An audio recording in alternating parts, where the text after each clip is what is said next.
Hello, welcome to this very special edition of the Pace Report. I'm Brian Pace, reporting live here at the Sheraton Midtown here in New York City for the 18th annual Rainbow Push Wall Street Project Economic Summit.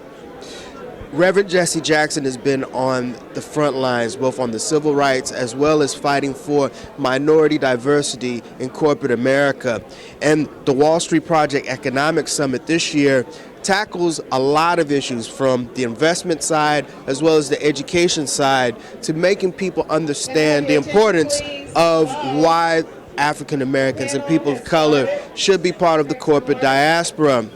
I sat down earlier with him briefly and we talked about a very important initiative that he and CEO of Intel has done as far as incorporating African Americans as well as people of color in the fold of corporate America.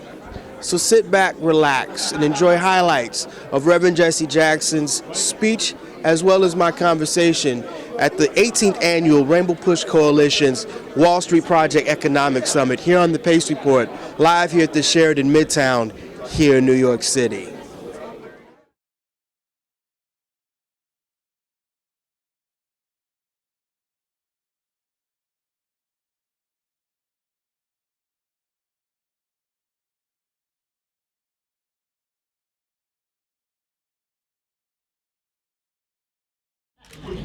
There are some basics you cannot run. There are some changeless values in changing times.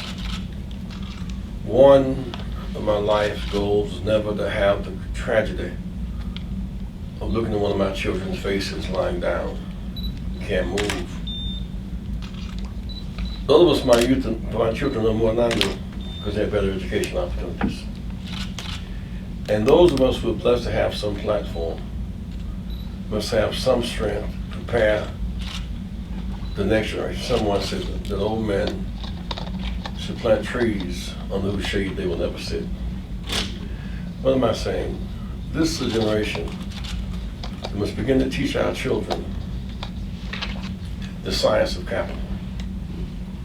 We're free but not equal. 246 years of slavery, denied freedom.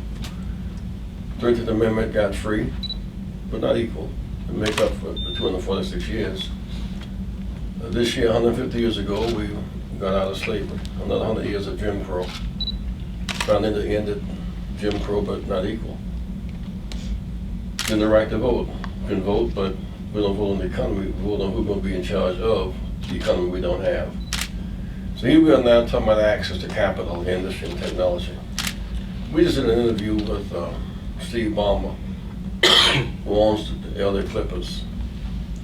He's the largest shareholder in Microsoft. And asked about his background. His background was he has a degree in engineering and economics and math from Harvard. Strong minds, very strong change. He does not play basketball. He hires basketball players. He bought the Clips for $2 billion and raised the price on ownership of everything.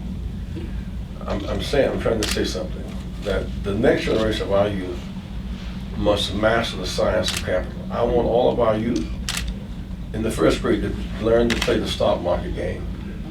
Just to get what's the bear, what's the bull, what's profit, what's loss. Just learn the language of the game. Bull and bear is not about ball teams. It's about something else on Wall Street. Isn't it strange to have Harlem and Wall Street on the same island on both ends, as Wall Street, the capital, then the capital poverty on the same island? Does that not say something? And so a great part I like about the hip hop generation is in your struggle, we get hold of our minds. We win that there, but getting hold of our minds is a struggle. We had a mind deficit and disorder for so long. We'll overcome it. Reverend Jackson, it's an honor for me to be breaking bread with you this morning. See you again. Indianapolis, man. That's right, that's right. Reverend Jackson, you did something very, very monumental yesterday morning. Explain to the viewers about the partnership with Intel. Remember the CEO of Intel, Brian Krasinski, and they made a $300 million investment commitment to our community. One dimension of it has to do with we should have as many scholarships for engineering as we do for athletics, and we can do both, by the way. But a pipeline between Silicon Valley and HBCUs, Morgan State and Howard and Hampton and North Carolina A&T and Florida A&M and the like, began, because many youth are quite able, just don't have the money. That's one piece of it. And once they become targeted in that sense, from there to interns to Silicon Valley into the world of capital. The second has to do with a commitment to hiring workers in parity with our investment, two-way trade. We trade with these companies, they don't trade with us. We are decapitalized, in that sense, decapitated, head cut off. The other part has to do with the investment in startup firms. Many blacks are trying to start incubators and startup firms. They cannot get that first money, can't get the trust, and we're getting money dedicated to that proposition. Lastly, the non-tech jobs. We think of Silicon Valley in terms of STEM and the like. On the other hand, lawyers, advertising, marketing, the whole range of services go in Silicon Valley as it does in the other industry. And so we are done our research, we've done our homework, we bought shares of stock, and now the economic struggle is on. You know, these are three important days that you're bringing Wall Street and corporate America to the black community at large. What are some of the things that we're going to have to do to continue to partner and at least hook up with Wall Street? Well, more of our youth must be focused on STEM education, science, technology, engineering, and math, which is doable. This is a matter of putting our minds to it. More will have to put a renewed focus on school. Education matters, as we say in this violence that black men matter. Education matters, and strong minds break strong chains. That's the next piece of it. And therefore, our dropout rate must radically decrease and our attendance rate must radically increase. At the end of the day, strong minds break strong chains. The second piece is leverage our economic investment and get a fair return on our investment. If we invest in these companies, we expect them to invest in us. You know, I want to ask you about the current administration. President Obama said he was trying to make a commitment to incorporate minority businesses to get some of these government contracts. Have you been paying attention to the outcome of his word? Well, we've had a net loss of black businesses, but we hope that what we're doing now will be a stimulus in the private sector and in the government sector. The government, for example, just enforces Federal Employment Practices Commission and enforces Equal Employment Opportunity Commission and contract compliance. Those companies that get government contracts that don't comply, they lose their contracts. That's the leverage he can apply. And if he does apply it, we'll have a rapid increase in business opportunities. I was down in Ferguson a few weeks ago and said to a group of youth, you know, blacks are 80% of this town. We have power.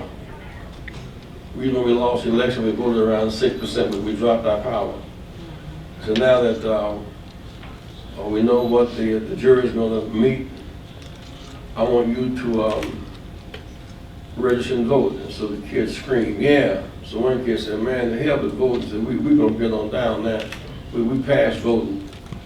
I said, would you like to be on the jury and bust a guy that killed Mike Brown? To show you're right. I love the busting. I said, only registered voters can serve on juries. He said, oh. He just didn't know. He had the power to vote and didn't know. Talk to me, somebody. He just didn't know its power. And that might not matter to yourself if you come to court and look up and you have some allies in the jury box, but there's some enemies. And Emmett Till was killed, and Mel Givens was killed. The killers walked the street for 40 years, and everybody knew who killed them. Because we didn't have the right to be on the jury, we had no power to stop them from excusing the killers. You ever been so far? Yes, sir. And it's always a struggle for our minds as a man or a woman thinketh, so are they. Thinking high, aiming high, reaching high, matters. And if I fall down, get back up again, over and over again, because the ground is no place for a champion. Still I rise. Something happened to me, and I'll let you consider continuing your workshop. This past weekend, 12 citizens in Paris were killed with a terrorist attack. It's everyday people coming to work, and they were killed. That was a sad occasion. Am I right about that? Yes, sir. But same day, an abducted 10-year-old girl in Nigeria was strapped with a bomb. She got in the crowd that detonated the bomb and killed her, blew her to pieces and killed 20 people. There was no concern about that. Matter of fact, 2,000 Nigerians massacred. There were no cameras there. You even had some Africans flying to Paris to show condolences and didn't stop by Nigeria. Am I by myself? Say, if I love myself adequately, I can love other people properly. If I love myself adequately, I can love others properly. Lives in Paris matter. Lives in Nigeria matter. All lives matter. Let's measure life. Let's measure life. On one yardstick. Let nothing break our spirits. Keep up alive. Love you guys. Thank you.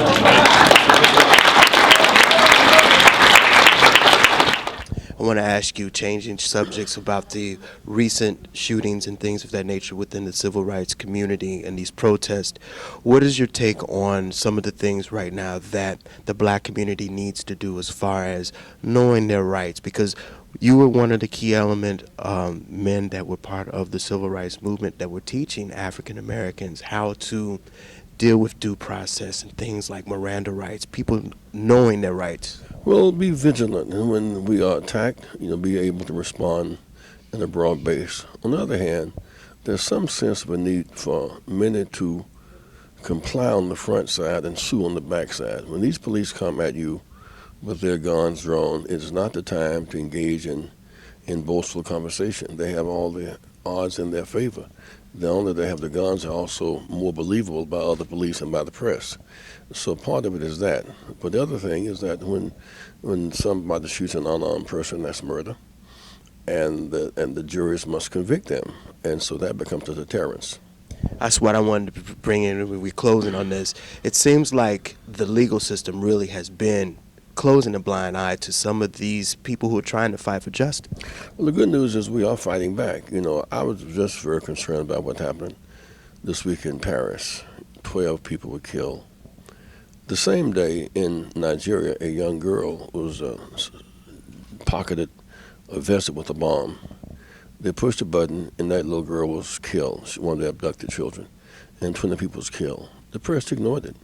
The next day, 2,000 Nigerians were massacred.